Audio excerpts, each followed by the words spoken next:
muling nagbabalik ang nag-iisang phenom ng Philippine volleyball. Matapos ang 3 taong kawalan sa international stage, pormal nang inanunsyo ang pagbabalik ni Alyza Valdez para sa Alas Pilipinas Women. At sa kanyang pagbabalik, isang simpleng linya lang ang iniwan niya na bumasag sa internet.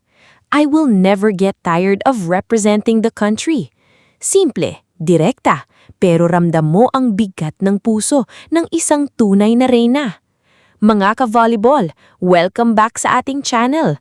Ngayong araw, hihimayin natin ang naging pahayag ni Alyza Valdez, kung ano ang magiging papel niya sa bagong mukha ng Alas Pilipinas.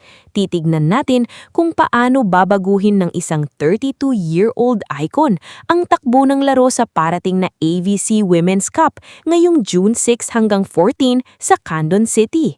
Direktahan na, walang paligoy-ligoy. Simulan natin. Huling nakita si Alyza gasuot ang pambansang kulay noong 2023 Southeast Asian Games sa Cambodia, kung saan nagtapos sa ika-4 na pwesto ang Pilipinas. Marami ang nag-akalang iyon na ang huling sayaw ng phenom sa national team dahil na rin sa mga naging injury niya at sa pag-usbong ng mga bagong sibol na talento. Pero iba si Alyza Valdez. Ang tawag ng bandila, hindi niya kayang talikuran. Bagamat may mga detalye pa na inaayos ang kanyang management at ang pambensang kupunan, kumpirmado na ang kanyang commitment. Sabi nga niya, kulang pa ang impormasyon na pwede niyang ilabas ngayon, pero ang sigurado, handa siyang tumulong sa kung anumang paraan. Pero pag-usapan natin ang realidad. Ang Alas Pilipinas na babalikan ni Alyza ngayon ay ibang-iba sa national team na iniwan niya. Ngayon, ang team ay pinatatakbo na ng mga batang dugo, mga agresibo, matatangkad at gutom sa panalo. Paano nga ba magpapasok ang isang veteran na tulad ni Alyza sa ganitong sistema? Pero paano nga ba maglalaro ang Alas Pilipinas kasama si Alyza sa darating na AVC Cup? Kung titignan natin ang court rotation, hindi natin inaasahan na si Alyza ang kukuha ng mabigat na scoring load tulad ng ginagawa niya noong 2015 o 2019. Sa edad na 32, ang kanyang pangunahing ambag ay hindi na lang basta puntos, kundi ang kanyang floor defense at leadership stabilization. Kapag maini ang laban, kapag dumarating ang tinatawag nating crunch time o yung mga huling yugto ng set, kung saan madalas kabahan ng mga batang manlalaro, doon mo kakailanganin si Alyza. Ang kanyang malamig na ulo sa ilalim ng matinding presyon ang magiging anchor ng Alas Pilipinas. Sa aspeto naman ng opensa, ang presensya ni Valdez sa loob ng court ay otomatikong hihila sa depensa ng kalaban. Kahit magsilbi lang siyang decoy sa loob ng court, mapipilitan ang blockers ng kalaban na bantayan siya, na magbibigay naman ng mas malaking espasyo at single block situations para sa mga batang spikers natin sa kabila.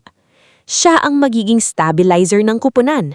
Kung magkakagulo sa reception, ang transition play ni Alyza ang magbabalik ng kalmado sa loob ng court.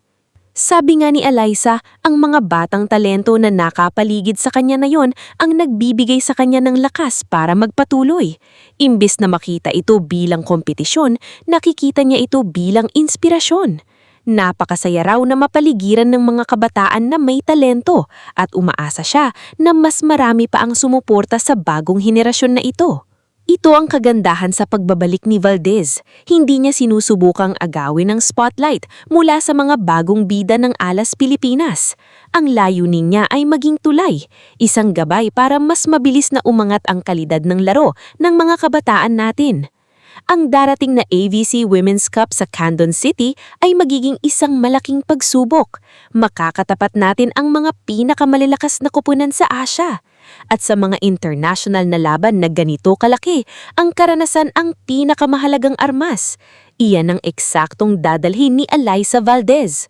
Sa huli, ang pagbabalik na ito ay hindi lang tungkol sa volleyball. Ito ay tungkol sa ligasiya. Si Alyza Valdez ang mukha ng Philippine volleyball sa loob ng mahigit 1 dekada.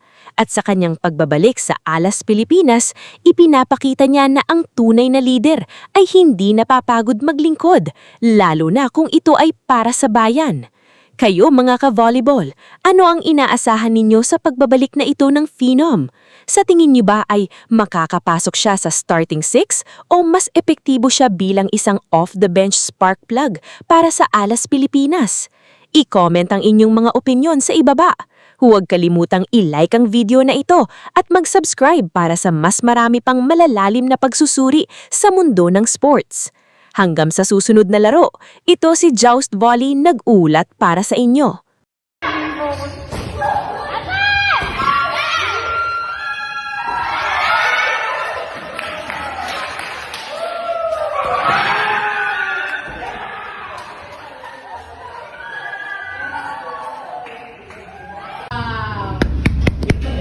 Yung takikin po ito pag doon na... Hindi kita. Sila Marlo.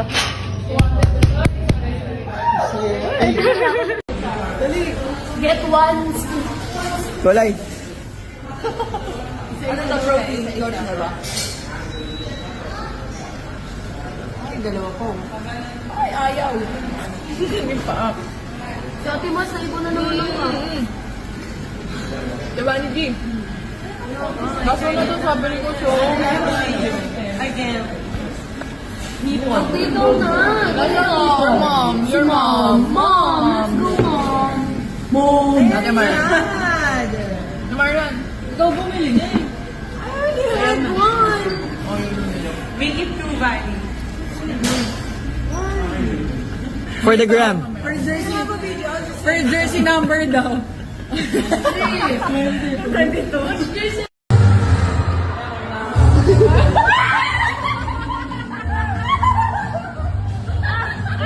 Ulit!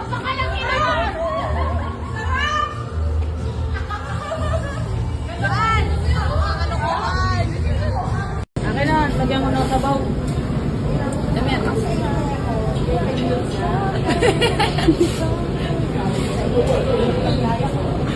Mati, paano wala lagyan o? Ito kasi.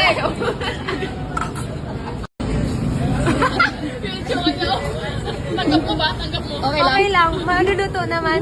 Maiinit naman, di ba? Masarap pa yan. Mamamit naman yung ano. Para masarap Yung germs. Mawala naman yung germs, no? I-ano ko to sa'yo eh. Ibang flavor yan. Maiinit Boss, naman okay lang, boss. Kukulo naman yan yung germs. Oo, matay ko. Karma. Saba, yan. Yan. Okay. Whoop!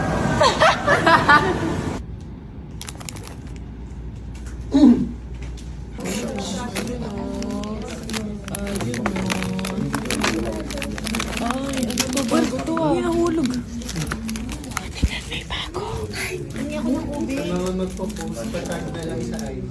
Sa milky pop? What can you say sa milky pop? Ang sarap! Tikman na na. Tikman na na. Tikman na na? Go, tikman mo. Cheers muna. Okay, 1, 2, 3. Ay, sala. Hindi kayo pupasahan. Cheers. Cheers. Tayo, patikim na. Ay, wala pa pala. Wala pa nga ako. Patingin, patingin. Sa'yo, Lori. Patikin nga. Patikin nga din ako sa mga. Ate ka ba, Lori, sa laway? Dita. LC ka ba? Ano yung LC? Laway conscious. Ang laway niya. Hindi mo ko gustuhan to, sa akin na lang.